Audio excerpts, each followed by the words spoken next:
प्यारे देशवासियों, नमस्कार। आज संतोष मलिक जी, आपके अपने मतदाता जागृति संगठन की राष्ट्रीय अध्यक्षा, वो आपसे कुछ बातें साझा करना चाहेंगी। उनके विचार मैं आपके सामने रखना चाहूँगा।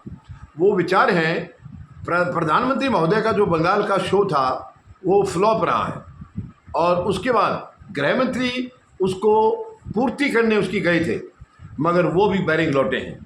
यही जो विचार उनके हैं वो मैं आपके साथ साझा करना चाहूँगा। आप देखिए, आए दिन अब जनता 11 साल में ऊब चुकी है। बीजेपी की सत्ता से, खास करके प्रधानमंत्री महोदय की, गृह मंत्री की मानसिकता से देश ऊब चुका है।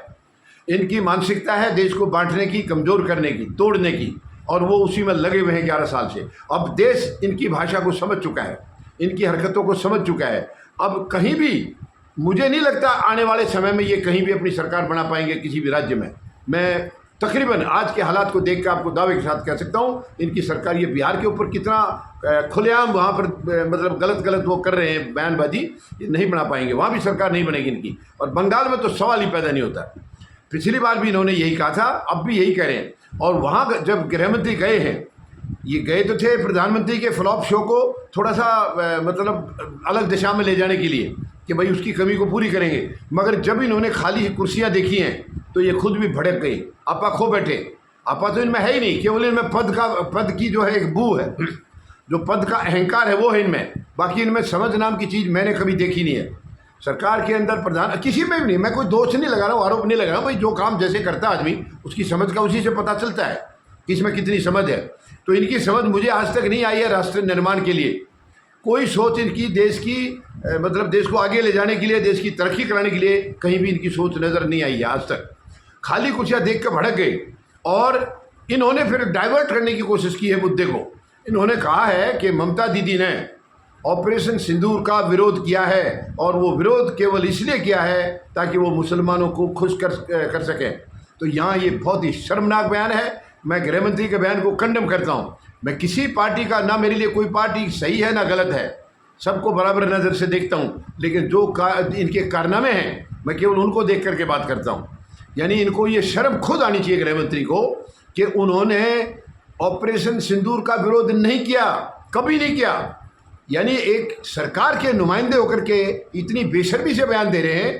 पूरा देश सरकार के साथ खड़ा था ऑपरेशन सिंदूर में, पूरा देश कंप्लीट विपक्ष जो था साथ था। खुद ममता बनर्जी ने खुद स्टेटमेंट दी थी। अब उनका भतीजा भी देखिए अब्रॉड गया हुआ है, जो डेलीगेशन गए हैं विदेश, उनका भतीजा को उनको भेजा है उन्होंने। ममता बनर्जी ने या किसी भी विपक्ष के नेता ने कभी इसका ऑपरेशन सिंदूर का विरोध नहीं किया। उन्होंने कहा था पाकिस्तान को सबक सिखाइए, हम सरकार के साथ हैं, और सरकार के साथ थे। ये तो सरकार ने धोखा दिया है, जो बीच में सीज फायर किया है किसी दूसरे देश के कहने से, दूसरे की दखलंदाजी से सीज फायर किया। प्रधानमंत्री के पास इसका कोई जवाब नहीं है। ये बहुत ही शर्मनाक है।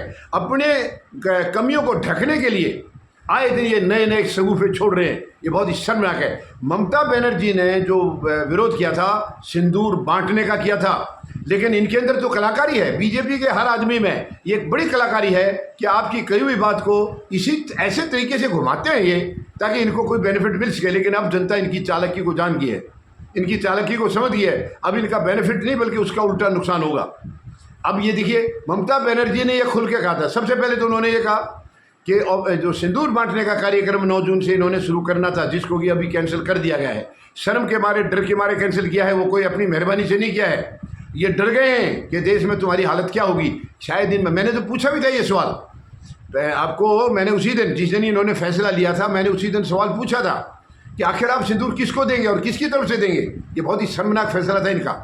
यानी मैंने ये भी पूछा था कि क्या 10 करोड़ की सदस्यता वाली बीजेपी में एक भी आदमी पढ़ा लिखा नहीं है, जिसको ये पता हो, पढ़ा लिखा या समझदार व्यक्ति का कोई एक भी नहीं है जो ये बता सके इनको कि सिंदूर नहीं बांटा जाता किसी को। सिंदूर केवल पति अपनी पत्नी की मांग में भरता, जो जन्म जन्मांतर का रिश्ता होता है। तो ये किस हैसियत से सिंदूर बांट रहे थे, खैर चलिए वो मैं आपको पहले बता चुका हूँ। तो ममता बनर्जी ने केवल सिंदूर बांटने का विरोध किया था, ना कि ऑपरेशन सिंदूर का। लेकिन बात को घुमाने में बीजेपी से ज़्यादा और मतलब काबिलियत ज़्यादा और किसी में है नहीं। और वही गृह मंत्री ने भी अपनी काबिलियत दिखाई, लेकिन जनता समझ चुकी है। और ये इन्होंने जो किया है, कहा है कि दीदी ने मुस्लिमों को खुश करने के लिए बयान दिया, ये सीधा सीधा गृह मंत्री ने हमारी बेटी कर्नल सोफिया का अपमान किया है। शर्म आनी चाहिए इनको। वो इस ऑपरेशन सिंदूर का हिस्सा थी। ये सीधा ये कह के कि मुस्लिम कम्युनिटी को खुश करने के लिए उन्होंने ये बयान दिया है। मुस्लिम कम्युनिटी तो खुद इस ऑपरेशन सिंदूर में साथ थे। कौन कह रहा है वो इसके विरोध में थे? कोई विरोध में नहीं था। ये इनकी मन गढ़ंत कहानियां हैं केवल वोट बैंक के लिए, लेकिन वोट बैंक ऐसे नहीं मिलता है। अब आप जितनी भी उल्टी सीधी बातें कहेंगे उसका उल्टा आपके साथ होगा, ये निश्चित है। ना आप बिहार में चुनाव जीत पाएंगे और बंगाल में तो आप भूल जाइए।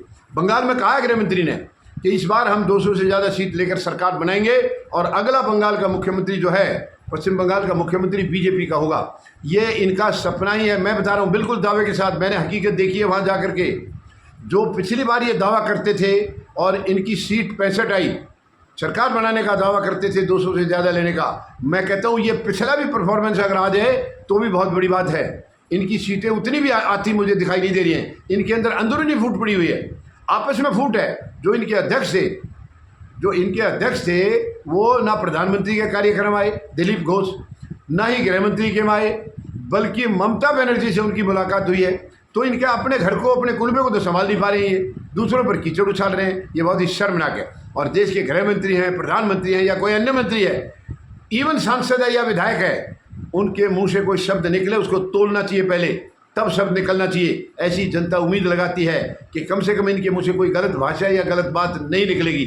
लेकिन ये तो आए ही गलत भाषा और गलत बात करने के लिए है। आप देख लीजिए 11 साल में, मैं दोष नहीं लगा रहा हूँ, आरोप नहीं लगा रहा हूँ, 11 साल में इन्होंने क्या किया? केवल दर्द दिया है देश को, दुख दिया है, पीड़ा दी है। बताइए इन्होंने किसके लिए क्या किया? आते ही देश को बेचना शुरू किया, देश को कमज़ोर करना शुरू किया, देश को बांट दिया इन्होंने जातियों में, धर्म में। इसका ही नतीजा है आज देश कहाँ खड़ा है। आज भारत अकेला खड़ा है, कोई भारत के साथ नहीं पूरी दुनिया में। तो क्या करते थे प्रधानमंत्री महोदय? सीना तान के 56 इंच का लेकर के जाते थे विदेशों में। कितनी यात्राएं कर दी इन्होंने, मैंने आपको एक दिन सारा उसका लेखा जोखा दिया था। क्या लेके आए विदेशों से? आज जब भारत अकेला खड़ा है तो डेलीगेशन का सहारा ले रहे हैं। प्रधानमंत्री महोदय आपका 56 इंच का सीना कुछ नहीं कर पाया तो ये डेलीगेशन से मुझे नहीं लगता कोई खास फायदा होगा।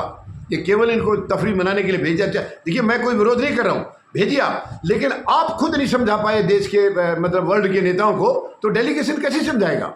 देश का प्रधानमंत्री तो बहुत काबिल समझा जाता है। यानी आप खुद लाचार हो गए, आपकी विदेश नीति लाचार है। मुझे नहीं लग रहा है इस डेलीगेशन से, मैं उस दिशा में कह रहा हूँ, मैं कोई विरोध नहीं कर रहा हूँ, लेकिन मुझे इससे कोई खास कामयाबी लग नहीं रही है, क्योंकि खुद देश के प्रधानमंत्री को कामयाबी नहीं मिली है तो डेलीगेशन तो उनसे ज़्यादा मजबूत थोड़ी हो सकता है। और कई जगह विरोध भी हो रहा है, कई जगह इनको रिस्पॉन्स मिल नहीं रहा पूरी प्रॉपर तरीके से। तो जो मकसद था भेजने का, मुझे नहीं लग रहा है कि वो मकसद इनका हासिल होगा, मुझे नहीं लग रहा है। लेकिन मैं एक निवेदन करना चाहूँगा प्रधानमंत्री और गृह मंत्री महोदय से, बंगाल में भी चुनाव आने वाले हैं, बिहार में भी आने वाले हैं, मेहरबानी करके गंदी राजनीति छोड़िए। आपके पास कुछ सच्चाई में है, पॉजिटिव कुछ है बताने के लिए, बताइए जनता को। वोट जनता ने देना है। अगर आप ईवीएम का इस्तेमाल गलत नहीं करेंगे तो आपको कोई जिता नहीं सकता वहाँ पर, ये मैं दावे के साथ कह सकता हूँ। बहुत जल्दी आपको परिणाम बिहार के तो आपको इसी साल नवंबर तक आपको पता लग जाएगा। धन्यवाद। जय जवान, जय किसान, जय हिंद।